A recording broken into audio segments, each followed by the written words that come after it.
semuanya, saya Roselika Silitonga dari kelas 12 IPS 1. Dalam video ini saya akan mempresentasikan hasil kerja saya mengenai jenis-jenis ketimpangan sosial akibat globalisasi.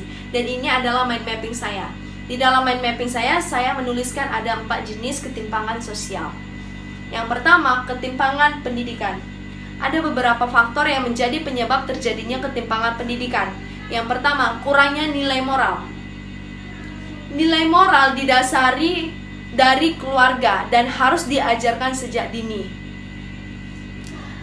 Nilai moral dapat membantu perkembangan pola pikir dan psikis anak. Kenapa?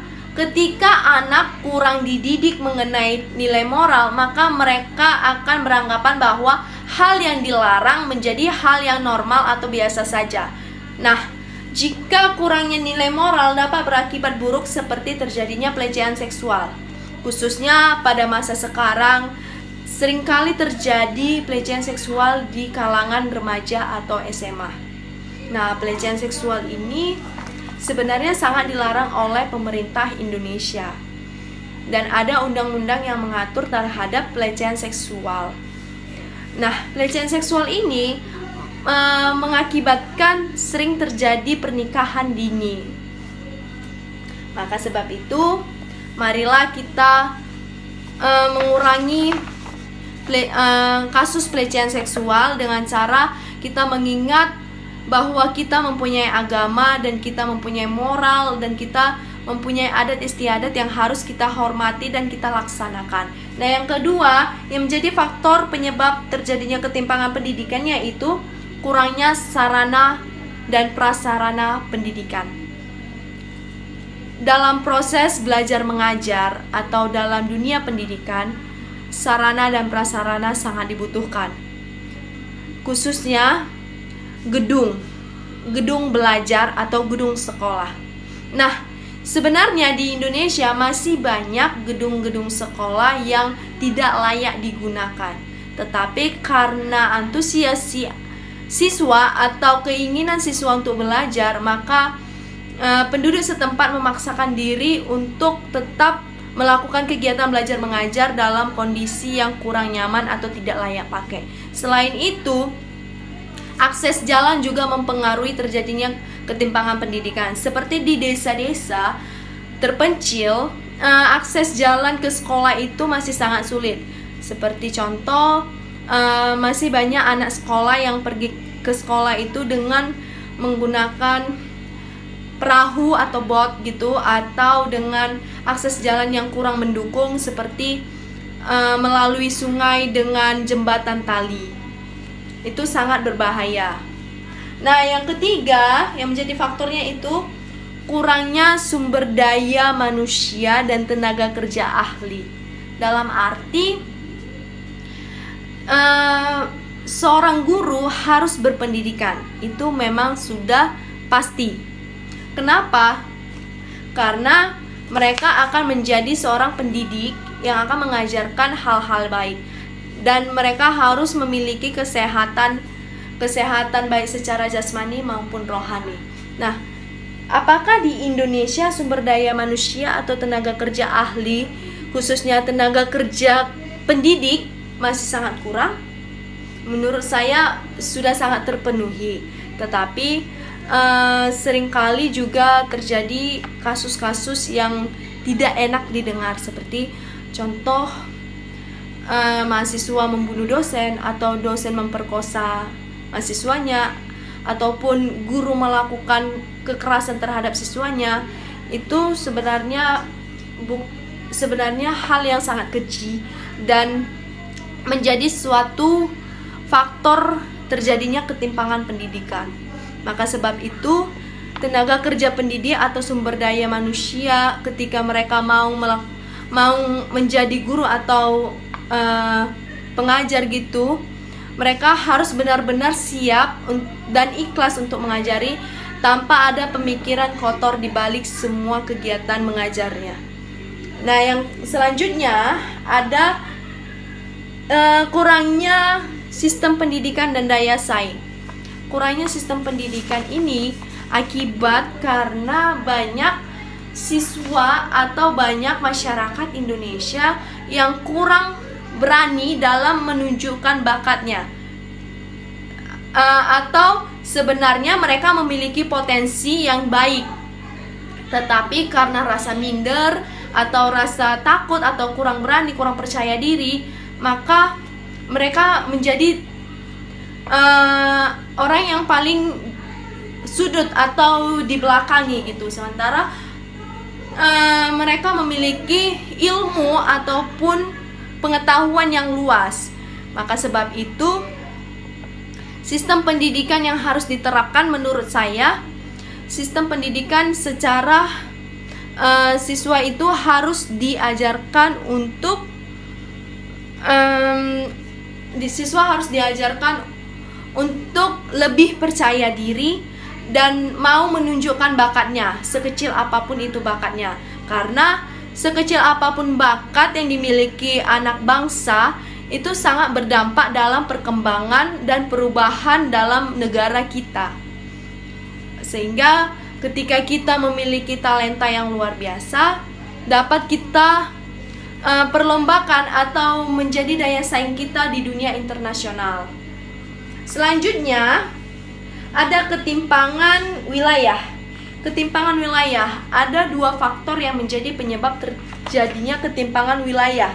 Yang pertama, pembangunan infrastruktur. Pembangunan infrastruktur yang tidak merata menjadi faktor terjadinya ketimpangan wilayah.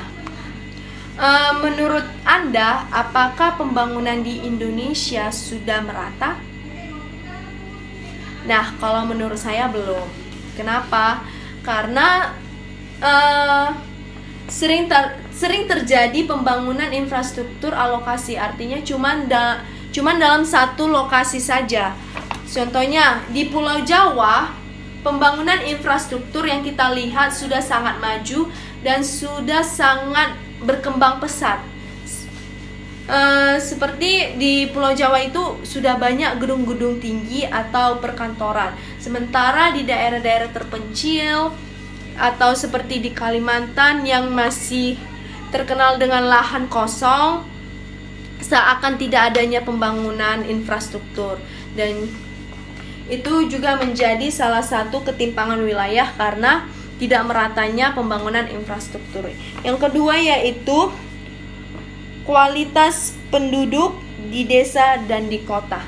Kualitas penduduk di desa dan di kota. Masyarakat desa dan kota memiliki kualitas yang berbeda. Dari mana kita tahu? Kalau di desa, mayoritas mata pencariannya itu petani atau nelayan atau peternak. Tetapi kalau di kota sudah menyebar luas, artinya pekerjaan di kota sudah istilahnya sudah lebih membuming di dunia internasional. Seperti di kota sudah jarang petani gitu. Yang petani itu ya di desa. Kalau di kota dia udah ya mayoritas sih orang bekerja di kantor gitu. Perusahaan-perusahaan, baik perusahaan kecil ataupun perusahaan besar.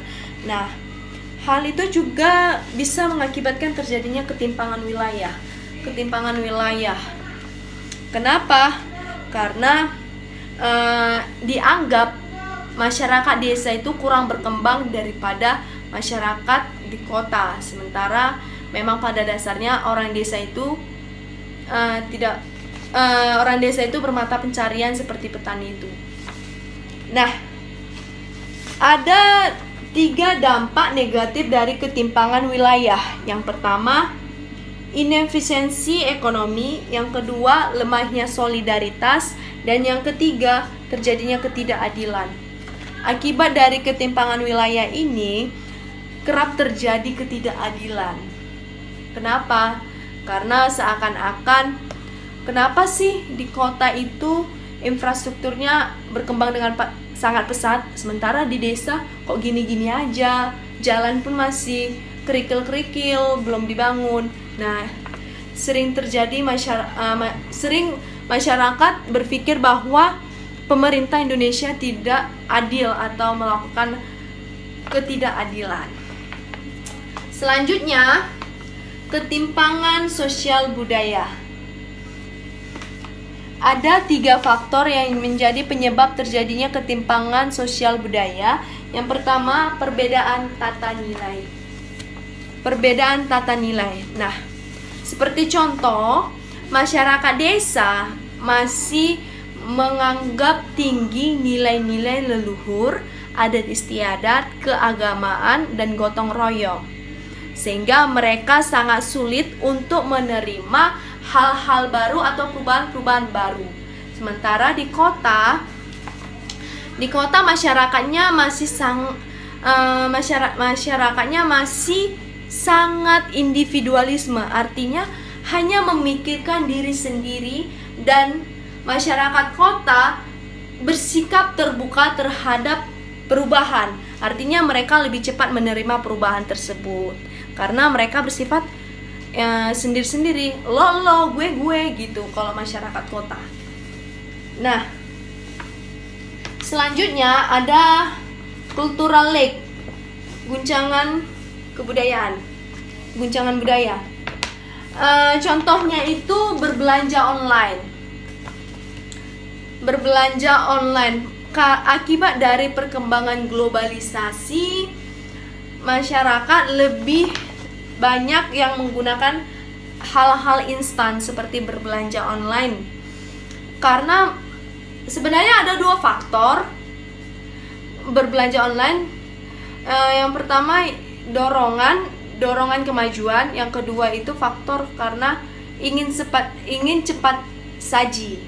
Tapi di balik itu ada dampak positif dan negatif dari berbelanja online. Nah, apa itu? Yang pertama, rentan terjadi penipuan. Karena berbelanja online ini sering juga terjadi kriminalitas atau penipuan. Contohnya penipuan all shop yang ditipulah, ditransfer dulu uangnya padahal barangnya nggak datang-datang. Nah, itu juga terjadi ketimpangan sosial budaya. Yang kedua, sering terjadi kriminalitas. Kriminalitas artinya contohnya itu berbelanja online tapi COD, rupanya yang datang itu penjahat, jadi kerap terjadi begal atau pembunuhan. Tapi dampak positifnya ya lebih efektif di waktunya dan lebih cepat saji aja sih. Nah, ini mengubah cara pikir masyarakat. Artinya yang dulu budayanya itu berbelanja ke pasar tradisional, karena kemajuan teknologi jadi berubah menjadi berbelanja online atau serba instan. Nah, ada faktor penyebab terjadinya ketimpangan sosial budaya. Yang pertama yaitu kontak dengan budaya material, dan yang kedua heterogenitas. Nah, selanjutnya yang terakhir, ketimpangan ekonomi. Ketimpangan ekonomi, ada 2 faktor yang menjadi ketimpangan ekonomi. Yang pertama, adanya investasi. Kenapa ya gitu? Nah, seperti contoh gini aja. Indonesia terkenal dengan sumber daya alam yang luas, tetapi sumber daya manusia di Indonesia masih sangat rendah. Artinya orang Indonesia masih kurang dalam membudidayakan atau mengolah sumber daya alam yang ada di negerinya sendiri, sehingga negara-negara asing atau perusahaan-perusahaan asing menanamkan modal atau berinvestasi di Indonesia. Seperti contohnya itu ya perusahaan Freeport. Seperti kita tahu, perusahaan Freeport itu perusahaan milik negara asing, bukan Indonesia, tapi berketempatan di Papua ya, bergerak dalam bidang tambang. Seperti yang kita tahu sih, di Papua itu kaya dengan tambang, emas, dan minyak. Tapi karena masyarakatnya kurang mampu untuk mengelolanya, sehingga datanglah perusahaan-perusahaan asing memanfaatkannya dan berinvestasi. Nah, kenapa sih terjadi ketimpangan ekonomi gitu kan? Karena seperti yang kita tahu selama ini, hasil dari produksi Freeport Indonesia itu 40%-nya ke Indonesia, sementara 60% ke Freeport-nya. Sementara yang digunakan lahan Indonesia, yang dibudidayakan sumber daya alam Indonesia. Tapi kenapa Indonesia yang lebih sedikit dapat labanya? Nah, itu kembali ke mereka mencari laba lah gitu ya, memanfaatkan kita karena kita masih minim dengan inovatif atau kreativitas dari negara asing. Artinya kita masih kurang mampu untuk membudidayakan sumber daya alam yang ada di negeri kita sendiri. Maka terjadilah ketimpangan ekonomi. Nah, yang kedua itu konsentrasi kegiatan ekonomi. Konsentrasi kegiatan ekonomi. Wilayah yang mengalami konsentrasi kegiatan ekonomi akan semakin cepat berkembang atau meningkat. Sementara wilayah yang tidak mengalami konsentrasi ekonomi akan lambat terjadi perubahan atau meningkat gitu ya. Contohnya itu pembangunan infrastruktur sangat baik seperti pembangunan jalan. Nah, jalan yang bagus menunjang kegiatan ekonomi. Seperti contohnya gini, di pedesaan kalau kita bangun jalan, sementara kan di pedesaan itu jalanan masih sulit lah gitu ya. Orang masih sangat sulit untuk menjual hasil taninya ke desa lain, itu masih harus membutuhkan waktu yang lama atau masih sangat rentan terjadi hal-hal yang berbahaya, dan jalannya juga masih kayak kerikil-kerikil. Tapi karena pembangunan infrastruktur di jalan itu menunjang kegiatan ekonomi lebih cepat dan lebih efektif. Menunjang kegiatan ekonomi lebih cepat dan lebih efektif. Artinya para petani-petani yang ada di desa-desa pelosok yang ingin menjual hasil dagangannya ke kota ataupun ke desa lain sudah lebih cepat gitu, karena udah ada pembangunan infrastruktur. Itulah dia konsentrasi kegiatan ekonomi. Nah, selanjutnya ada faktornya, yaitu kriminalitas. Banyaknya kriminalitas ini berkaitan dengan banyaknya pengangguran dan kurangnya lapangan pekerjaan. Nah, seperti yang kita tahu, Indonesia memiliki masyarakat yang cukup banyak. Bahkan Indonesia adalah negara keempat dengan masyarakat terbanyak atau penduduk terbanyak. Nah, penduduknya itu banyak terjadi, bahkan natalitas di Indonesia itu sering meningkat setiap tahunnya. Nah, sementara di Indonesia lapangan pekerjaan itu sangat minim, sedikit lapangan pekerjaan. Jadi ya kebanyakan masyarakat Indonesia menganggur. Nah, akibat menganggur dan harus memenuhi kebutuhan sehari-hari atau melakukan kegiatan ekonomi, maka mereka akan memikirkan hal-hal yang kriminal, seperti mereka mencuri ataupun membegal orang lain demi memenuhi kebutuhan hidupnya, karena mereka nggak ada pekerjaan, ya jadi mencuri lah gitu. Selanjutnya, akibat dari itu juga, akibat mereka mencuri ataupun mereka tidak ada pekerjaan yang layak dan lapangan pekerjaan yang memadai gitu, maka akan banyak permukiman yang kumuh. Karena kemana sih pengangguran itu tinggal kalau nggak ada, kan nggak ada duitnya, jadi mau tinggal di mana ya? Terpaksa lah tinggal di bawah jembatan atau di permukiman kumuh, sehingga di Indonesia masih banyak gelandangan. Nah, kurangnya mobilitas juga menjadi faktor terjadinya ketimpangan ekonomi. Nah, yang terakhir itu faktornya perbedaan sumber daya alam dan kondisi demografis.